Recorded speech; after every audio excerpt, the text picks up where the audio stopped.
এই দুনিয়া থেকে বিদায় নিবে যখন আমি আল্লাহর সামনে দাঁড়িয়ে যাবে তখন আমি আল্লাহর সামনে দাঁড়ানোর পর দুনিয়ার জিন্দেগিতে কি করেছো, কতটুকু সময় নেক কাজে ব্যয় করেছো, কতটুকু সময় বদ কাজে ব্যয় করেছো, কতটুকু সময় দিনের জন্য ব্যয় করেছো, কতটুকু সময় দুনিয়ার জন্য ব্যয় করেছো, প্রত্যেকটা জিনিসের হিসাব আমি আল্লাহর কাছে পুঙ্খানুপুঙ্খানুভাবে দিতে হবে। এই কথা চিন্তা করে ঈমানদার প্রত্যেকটি কাজ শুরু করার পূর্বে এই কথাটা চিন্তা করবে, আমি যেই কাজটি করতেছি এই কাজের হিসাব কিন্তু আল্লাহর সামনে দিতে হবে। এই কাজের কথার হিসাব করে যদি তুমি প্রত্যেকটি কাজ শুরু করতে পারো, ওই কাজের মধ্যে তুমি যদি আল্লাহকে স্মরণ করো, আল্লাহর সামনে হিসাব দিতে হবে। কখনো তোমার দ্বারা ওই কাজের মধ্যে আল্লাহর কোনো নাফরমানি হতে পারে না, বলেন ঠিক কিনা?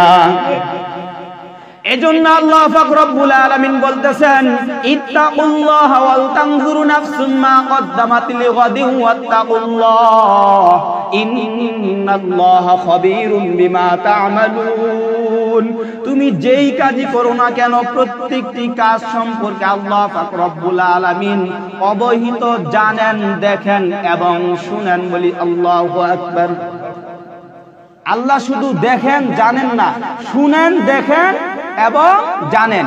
যখন কাজটি করি আল্লাহ দেখতেছে, আল্লাহ শুনতেছে, আমি কি করতেছি আল্লাহ দেখতেছে, কি বলতেছে আল্লাহ শুনতেছে, আর প্রত্যেকটি জিনিস আল্লাহর কাছে লিপিবদ্ধ হচ্ছে। এই কথা আল্লাহ সূরা হাশর 28 নম্বর পারার 7 নম্বর পৃষ্ঠার 2 নম্বর লাইনের 18 নম্বর আয়াতের মধ্যে আল্লাহ স্পষ্টভাবে বলে দিয়েছেন। এবার একটু খেয়াল করেন অন্যথায় আল্লাহ কি বলছেন, ইকরা কিতাবাকা কাফা বিনাফসিকাল ইয়াউমা আলাইকা হিসাবা। আল্লাহ পাক রব্বুল আলামিন কুরআনুল কারীমের 17 নম্বর সূরা 15 নম্বর পারার 2 নম্বর পৃষ্ঠা 10 নম্বর লাইনের 14 নম্বর আয়াতের মধ্যে আল্লাহ পাক রব্বুল আলামিন বলতেছেন, ও বনি আদম, ও মানুষ, একটু ইকরা কিতাবাক। আল্লাহ সেদিন বলবেন, কোন দিন বলবেন?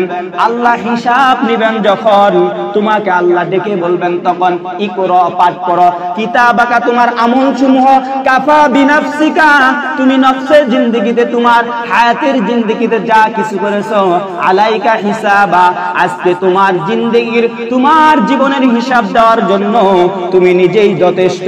আল্লাহর সামনে দাঁড়িয়ে যাব যখন আমার হিসাব আমাকেই দিতে হবে তখন। এই কথাটা মানুষ চিন্তা করবে যখন, এই কথাটা চিন্তা করার পর ওই মানুষ কখনো কোনো গুনাহের কাজে লিপ্ত হওয়ার আগে ওই আল্লাহকে স্মরণ করে যদি কাজ করে, ওই কাজের মধ্যে কখনো আল্লাহর নাফরমানি করতে পারে না, বলেন ঠিক কিনা?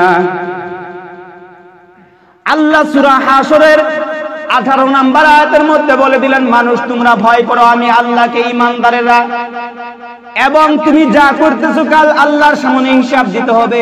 আল্লাহ 15 নম্বর পারা 2 নম্বর পৃষ্ঠা 10 নম্বর লাইনের 14 নম্বর আয়াত সূরা বানী ইসরাঈলের মধ্যে বলে দিলেন, এই প্রত্যেকটি জিনিস তুমি নিজেই পড়ে আমি আল্লাহর কাছে শোনাইতে হবে।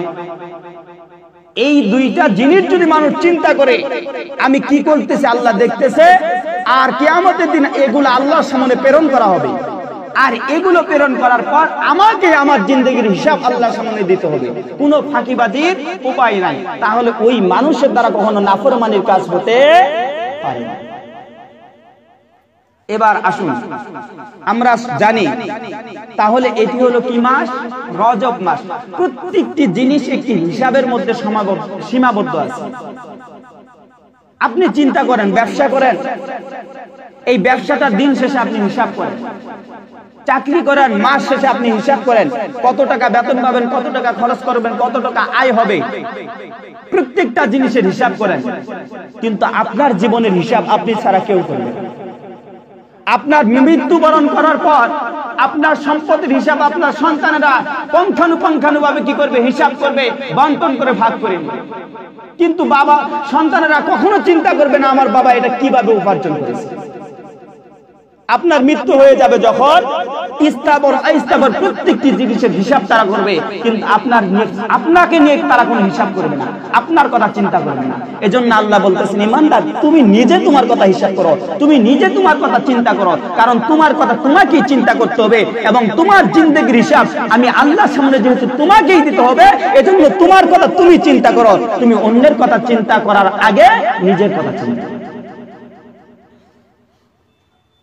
অথচ আমরা কি করতেছি, আজকে দুনিয়াতে সন্তানের ভবিষ্যতের কথা চিন্তা করি, স্ত্রীকে ভালো রাখার কথা চিন্তা করি, মাকে ভালো রাখার কথা চিন্তা করি, বাবাকে ভালো রাখার কথা চিন্তা করি, এরকম করে সমাজকে ভালো রাখার কথা চিন্তা করি, অমুককে ভালো রাখার কথা চিন্তা করি, বন্ধুকে ভালো রাখার কথা চিন্তা করি। এগুলো চিন্তা করেন, ঠিক আছে, এগুলো চিন্তা করার আগে নিজেকে নিয়ে চিন্তা করেন, নিজের কথা চিন্তা করেন, নিজের নফসের কথা চিন্তা করেন, নিজের জীবনের কথা চিন্তা করেন। এই মুহূর্তে যদি আমার মৃত্যু হয়ে যায় আমার কি উপায় হবে, এই চিন্তাটা আগে করতে হবে। এই কথাটাই আল্লাহ এই দুটি আয়াতের মধ্যে বলছেন যে আজকে সারাটা দিন গেল আমি দুনিয়ার জন্য কি করলাম, আখিরাতের জন্য কি করলাম। আজকে সারাটা দিন চলে গেল আমি কতগুলো অন্যায় কাজ করলাম, কতগুলো নেক কাজ করলাম। আজকে সারাটা দিন চলে গেল আমার দ্বারা কি কোনো মানুষ কষ্ট পেয়েছে কিনা, আমার জবানের দ্বারা কোনো গীবত হয়েছে কিনা, আমার জবানের দ্বারা কোনো মিথ্যা অপবাদ হয়েছে কিনা, আমার জবানের দ্বারা কোনো মিথ্যা কথা বলেছে কিনা। আল্লাহ হাত দিয়েছে আল্লাহর গোলামি করার জন্য, এই হাত দ্বারা আল্লাহর কতটুকু নিয়ামত, কতটুকু কাজ করতে পারলাম, এই হাত দ্বারা কতটুকু আল্লাহর নাফরমানি কাজ হলো। এই পা দিয়েছে আল্লাহ দিনের পথে হাঁটার জন্য, এই পা দ্বারা আমি কতটুকু আজকের দিনে আল্লাহর পথে হাঁটলাম, এই পা দ্বারা কতটুকু আমি কি করলাম, নাফরমানি কাজে ব্যয় করলাম। আল্লাহ সময় দিয়েছে আমাকে, সুস্থ একটি হায়াত দিয়েছে, এই হায়াতের জিন্দেগিতে কতটুকু নেক কাজে ব্যয় করলাম, কতটুকু খারাপ কাজে ব্যয় করলাম। এই প্রত্যেকটি অঙ্গ প্রত্যঙ্গের কথা যদি আমি চিন্তা করে চলতে পারি, কখনো একজন মুমিনের দ্বারা, ইমানদারের দ্বারা কোনো গুনাহের কাজ হতে পারে না। বলেন ঠিক কিনা?